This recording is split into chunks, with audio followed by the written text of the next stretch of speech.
تہجد میں نہیں اٹھتا، نفل نہیں پڑھتا، او میری ملت کے جوانوں، مزہ نہیں آ جاتا جب ساری دنیا سوئی ہو، ساری دنیا، اور بستر بھی گرم ہو اور نیند بھی پورا غلبہ کر رہی ہو، اور اچانک گھنٹی بجے دماغ میں، آنکھ کھلے، گھڑی پہ نظر پڑے، 3:30 4 بجے کا پیغام گھڑی بتائے، اور کوئی چڑھتی جوانی والا اٹھ کے وضو کرے، اور جب وہ مصلی کھول کے بچھائے تو مدینے والے محبوب کہتے ہیں کہ ہر نماز پہ رب ثواب دیتا ہے، اور جو اٹھ کے تہجد کی نماز پڑھے اسے دیکھ کے تو رب مسکراتا ہے، جو اس کی شان کے لائق ہے، جو اس کی شان کے لائق، وہ مسکراتا ہے، خوش ہوتا ہے کہ میرا بندہ تہجد میں اٹھ گیا، وہ مسکراتا ہے۔ کاش ہماری صبحیں کبھی اپنے مالک کے نام ہو جائیں، کاش کے صبح۔ حضرت ابو الحسن رحمت اللہ تعالی علیہ حضرت معاذ ابن جبل رضی اللہ تعالیٰ عنہ کے پاس بیٹھا کرتے تھے، فرماتے ہیں ان سے جو پیار بڑھا تو پھر میرا مصلی سے بھی بڑھ گیا۔ تابعی ہیں، فرماتے ہیں صحابی رسول سے محبت ہوئی تو ذکر سے بھی ہو گئی، پھر درود شریف سے بھی ہو گئی، محبت ان سے بڑھی تو پھر اللہ نے مسجد کا پیار بھی بڑھا دیا۔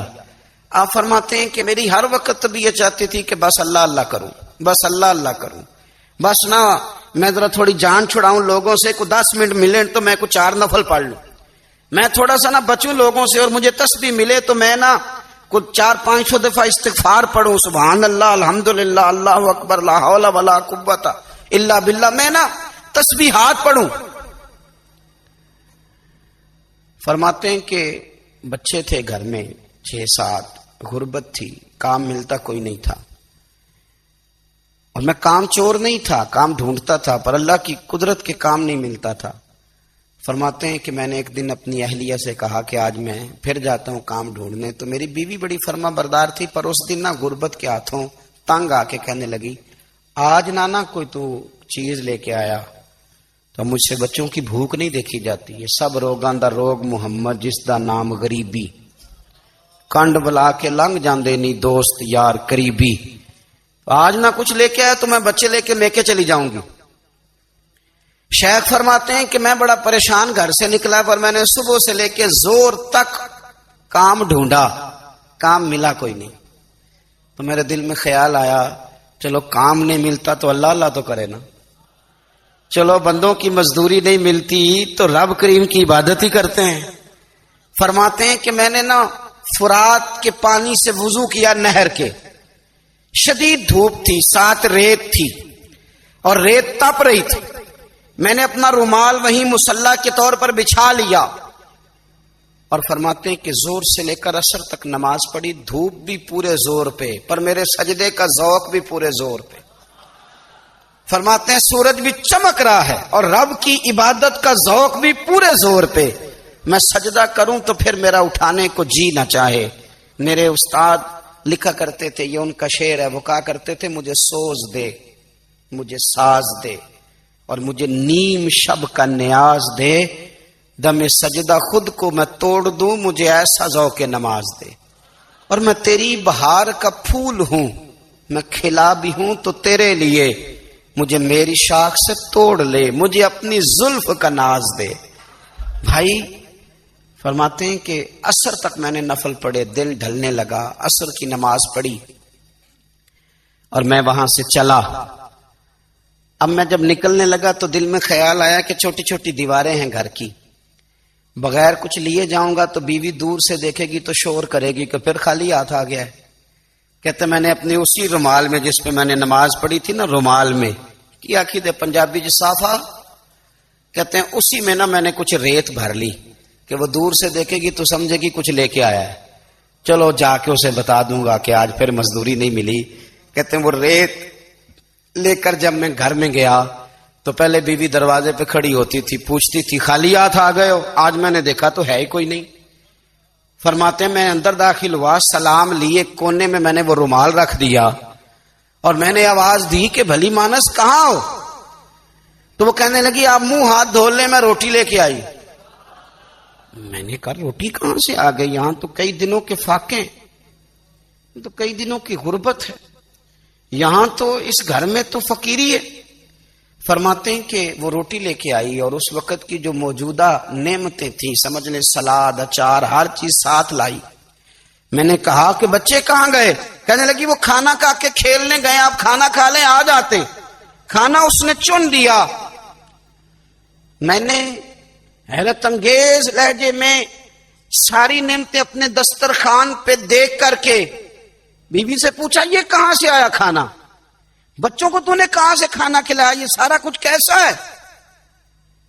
تو کہنے لگی پتہ نہیں آج آپ کس کریم کی مزدوری کرنے چلے گئے تھے، پتہ نہیں کس کریم کی. میرے گھر میں تو اتنی نعمتیں آئی ہیں کہ مجھ سے سنبھالی نہیں جا رہی. اتنا اناج ہے، اتنا گندم ہے، کس کریم کے دروازے آج چلے گئے تھے؟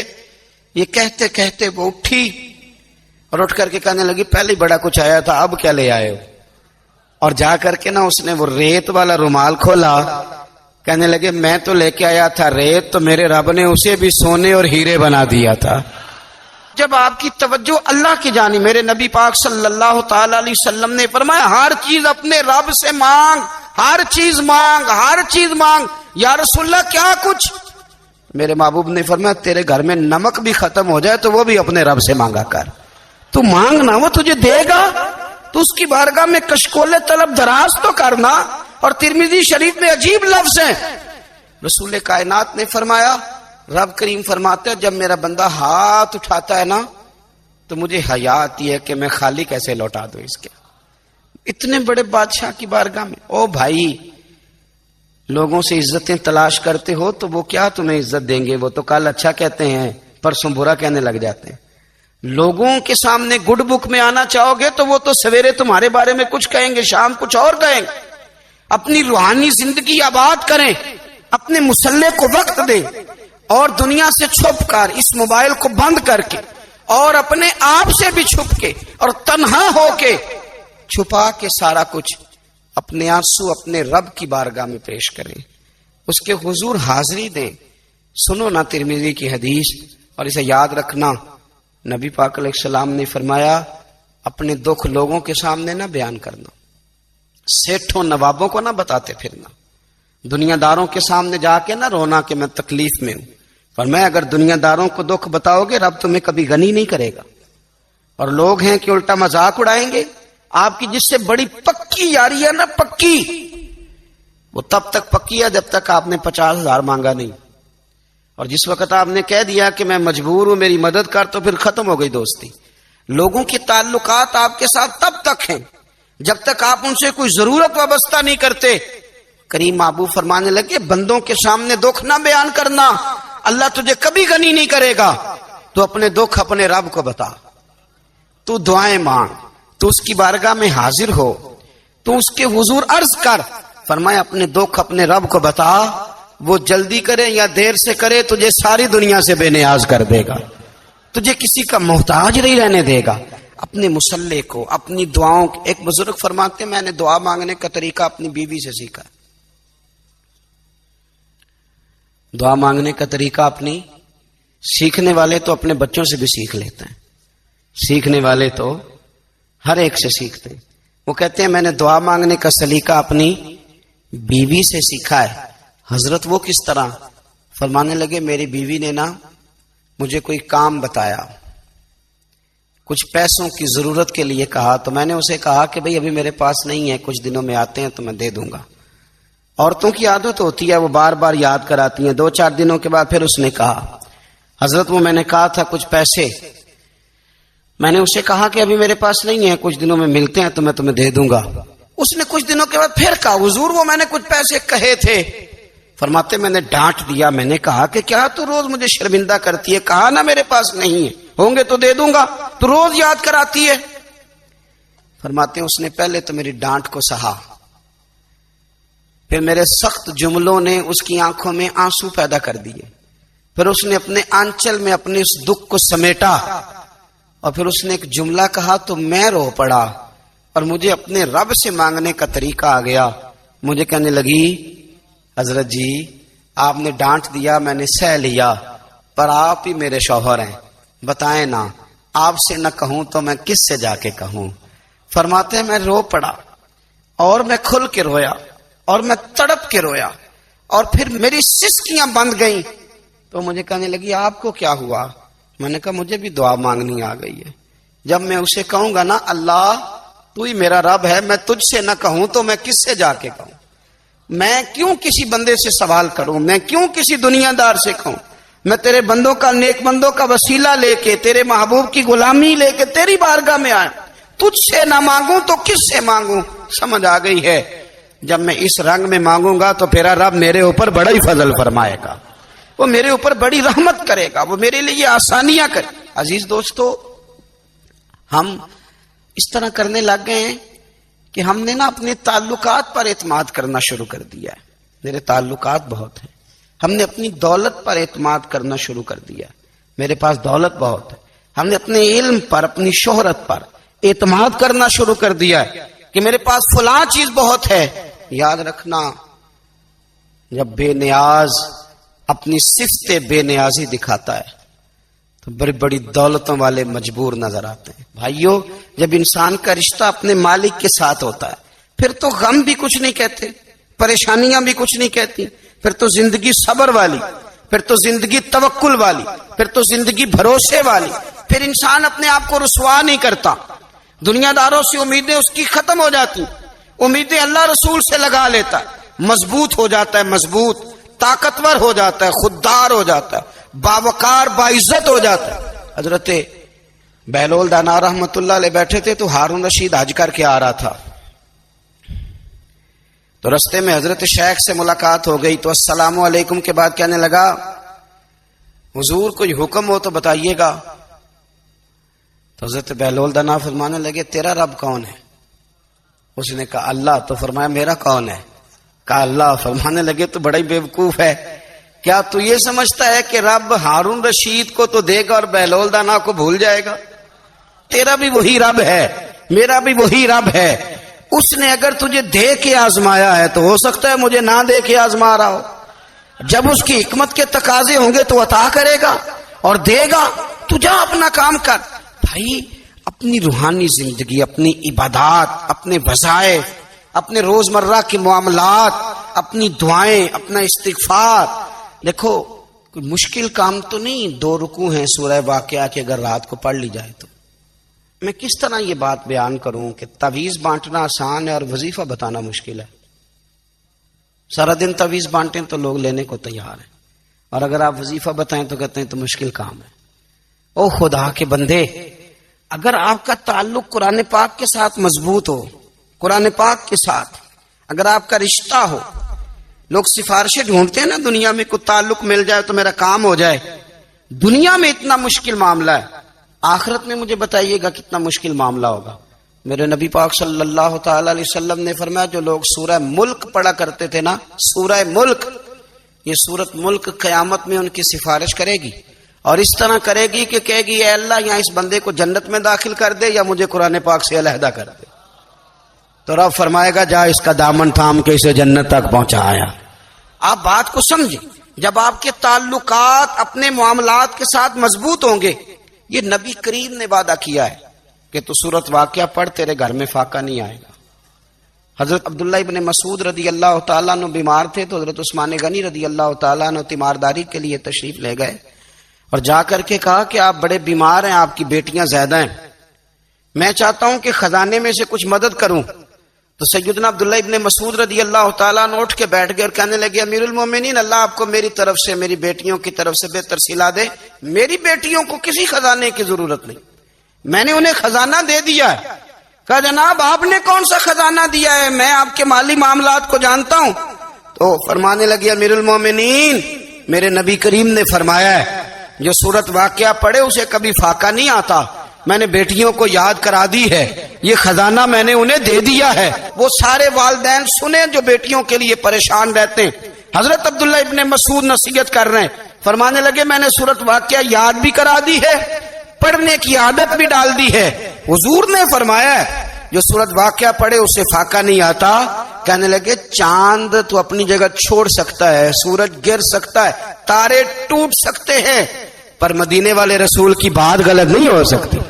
حضور نے فرمایا فاقہ نہیں آئے گا تو انشاءاللہ کبھی بھی نہیں آئے گا، کرنے کا کام یہ ہے کہ ہم اپنے معاملات، اپنی عبادات، اپنی دعائیں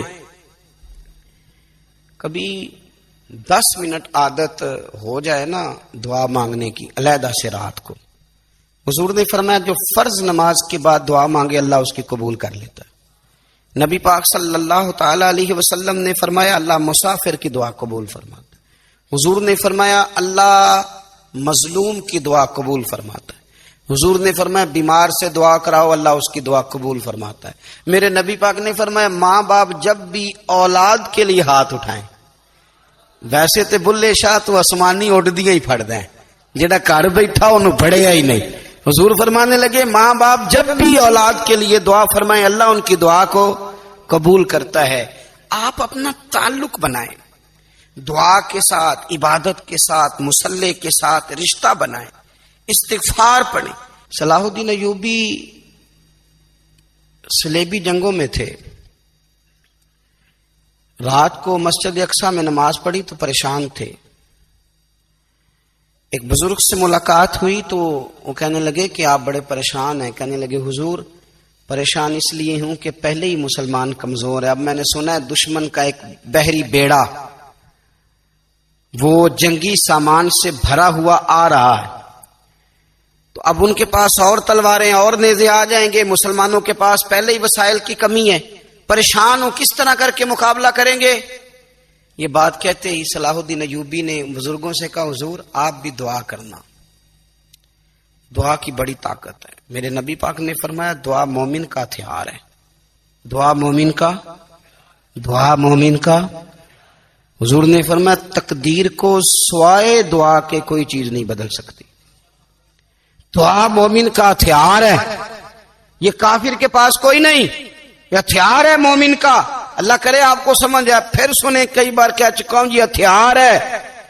کافر کے مقابلے میں جو تیرے پاس سب سے بڑا ہتھیار ہے وہ دعا ہے. دعائیں کرانی چھوڑ دی، کرنی چھوڑ دی، لینی چھوڑ دی.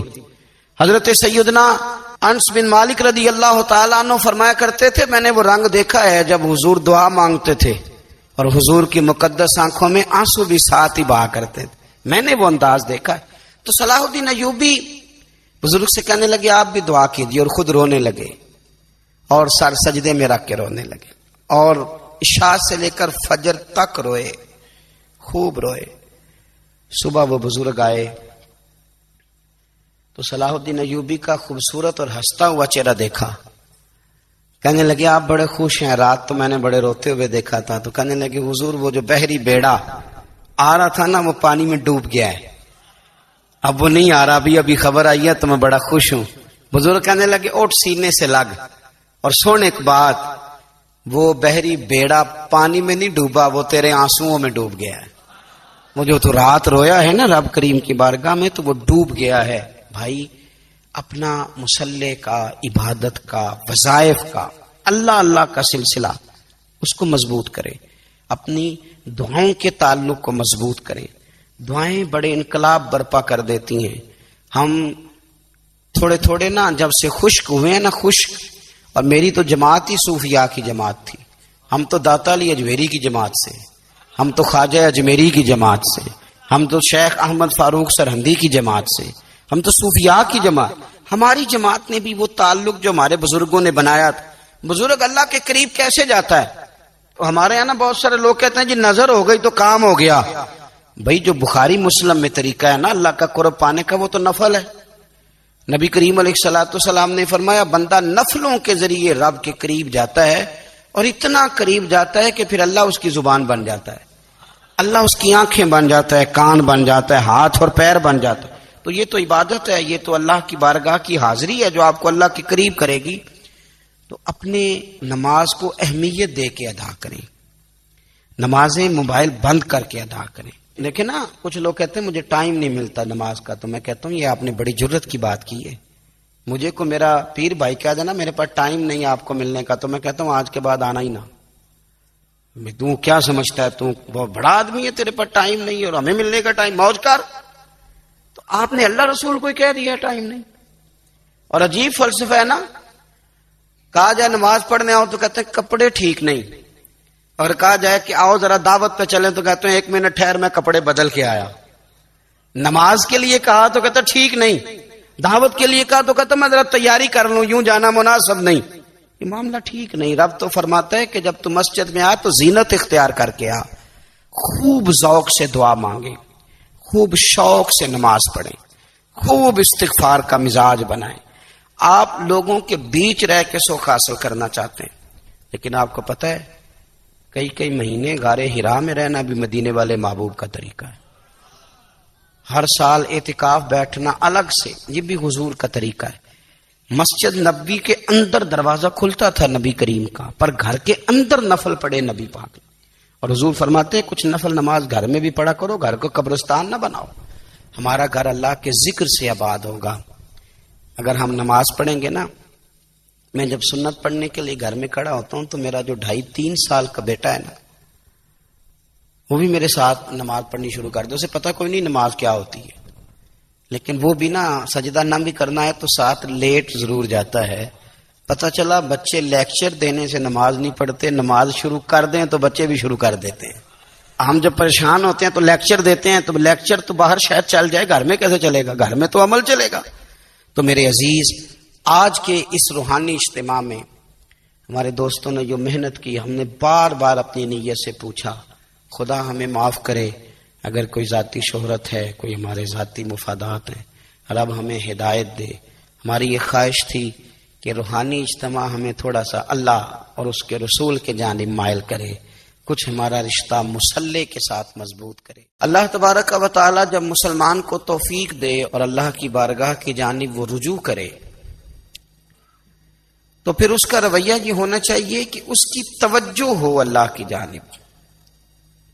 ہمارے ہاں تسبیحات پڑھ لی جاتی ہیں اگر کبھی موقع ملے، لیکن وہ خاص انہماک، وہ خاص شوق، وہ خاص ذوق اللہ تبارک و تعالیٰ کی عبادت کا، ایک ہوتا ہے نماز پڑھنا، ایک ہوتا ہے اہتمام کے ساتھ نماز پڑھنا، یعنی ذرا وقت پہ اٹھنا، ذرا صحیح کر کے وضو کرنا، ذرا شوق سے مصلی بچھانا۔ ایک ہوتا ہے تسبیح پڑھ لینا، اور ایک ہوتا ہے ذرا تھوڑا سا نا شوق کے ساتھ اللہ کو یاد کرنا۔ آپ کبھی جو میں نے آیہ کریمہ پڑھی، اس کی آپ شان نزول دیکھیں۔ نبی کریم صلی اللہ تعالی علیہ وسلم کے نا کچھ صحابہ اللہ کی محبت کے شوق میں حضور کی بارگاہ میں حاضر ہوئے، اور انہوں نے آ کے عرض پتہ کیا کیا؟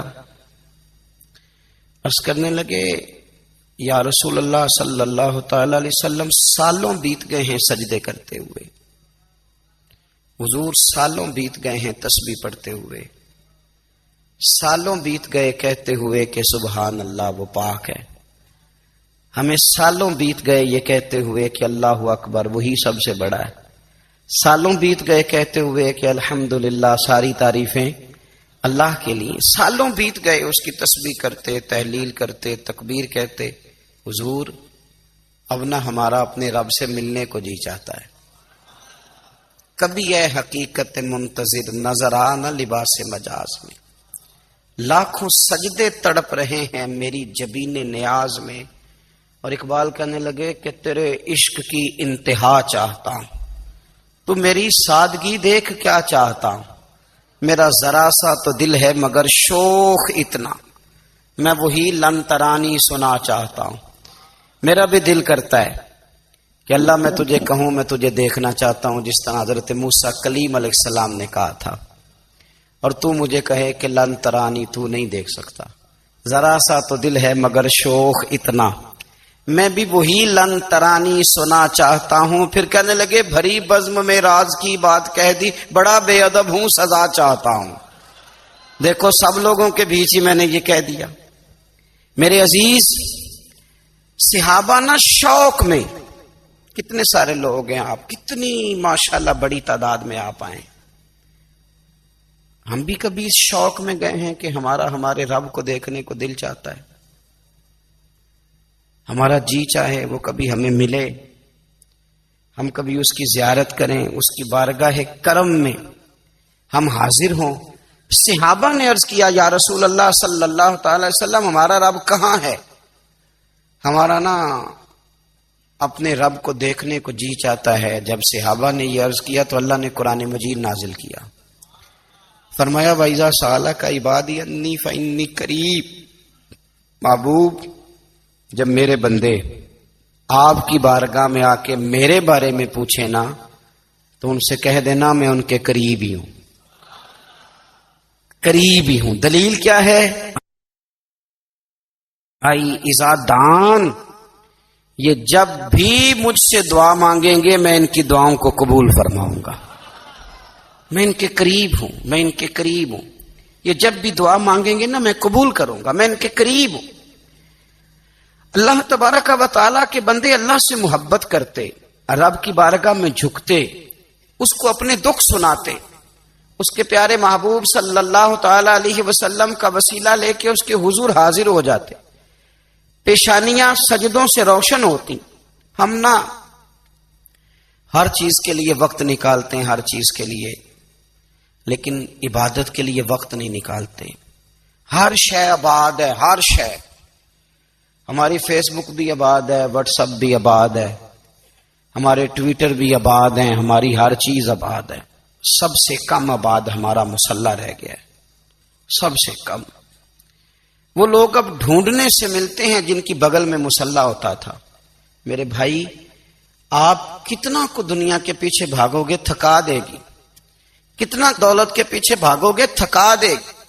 آپ جب اپنی زندگی میں جمع تفریق کرو گے نا تو مرتے وقت احساس ہوگا کہ سارا کچھ تو لوگوں کے لیے کیا، اپنے لیے تو کر ہی کچھ نہیں سکے۔ اور ہم عبادت کے معاملے میں بہانے بازی بھی کرتے ہیں۔ ہم کہتے ہیں اوہو رزق کمانا بھی تو عبادت ہی ہے نا، تو میں حلال روزی کے لیے جا رہا ہوں، یہ بھی تو عبادت ہے نا۔ میری طرح کے لوگ کہہ دیتے ہیں کہ میں سویرے اٹھ کے مدرسے میں کچھ اسباق دیکھتا ہوں تو یہ بھی تو عبادت ہے، میں بیان کرنے کے لیے مطالعہ کرتا ہوں تو یہ بھی تو عبادت ہے نا، اتنے لمبے سفر کر کے ملک میں دنیا میں گھومتا ہوں تو یہ بھی تو میں عبادت ہی کر رہا ہوں۔ اب اسپیشل نفلوں کے لیے وقت کس طرح نکلے، اسپیشل کر کے تسبیح میں کیسے چلاؤں، میں سارا کچھ ہم بہانے بنا لیتے ہیں نا۔ میرا سوال یہ ہے کہ یہ ساری باتیں صحابہ کو، نبی کریم کو، دیگر لوگوں کو بھی تو پتہ تھی نا، لیکن آپ غور تو کریں، 23 سال حضور کو وقت ملا، مختصر وقت ظاہراً تبلیغ کرنے کے لیے، پوری دنیا میں دین بھی پھیلانا ہے۔ گھر میں 11 ازواج ہے، 4 بیٹیاں ہیں، ان کی اولادیں، سارے کام کاج بھی دیکھنے ہیں۔ لیکن سیدہ طیبہ طاہرہ حضرت عائشہ صدیقہ رضی اللہ تعالیٰ عنہ فرماتی ہیں سارا دن تبلیغ کرتے، ہر غلام کے دکھ سنتے، گھر میں آتے تو اپنے گھر والوں کا خیال کرتے، کام میں ہمارا ہاتھ بٹاتے۔ قربان جاؤں، کہتی ہیں زمانہ سارا سو جاتا لیکن آمنہ کے لال مصلی بچھا لیتے۔ دنیا سو گئی، ساری سب سو گئے، جو خدام تھے، وہ جو غلام تھے وہ سو گئے۔ صحیح مسلم نے لفظ ملیں گے، سیدہ پاک فرماتی ہیں او میرے نبی کے غلاموں، میں نے یہ رنگ بھی دیکھا ہے کہ حضور نے اتنا کھڑے رہے، اتنا قیام کیا، اتنا قیام کیا کہ مقدس پیروں میں ورم آ گئے، سوج گئے پیر، اتنے بڑے۔ دل پہ ہاتھ رکھ کے نہیں بتا سکتا کہ میرے کبھی نماز میں پیر سوج گئے، کوئی نہیں بتا سکتا۔ بچوں کی روٹی کماتے تھک گئے بات الگ ہے، ہم سیر کرنے گئے تو تھک گئے بات الگ ہے، لیکن عبادت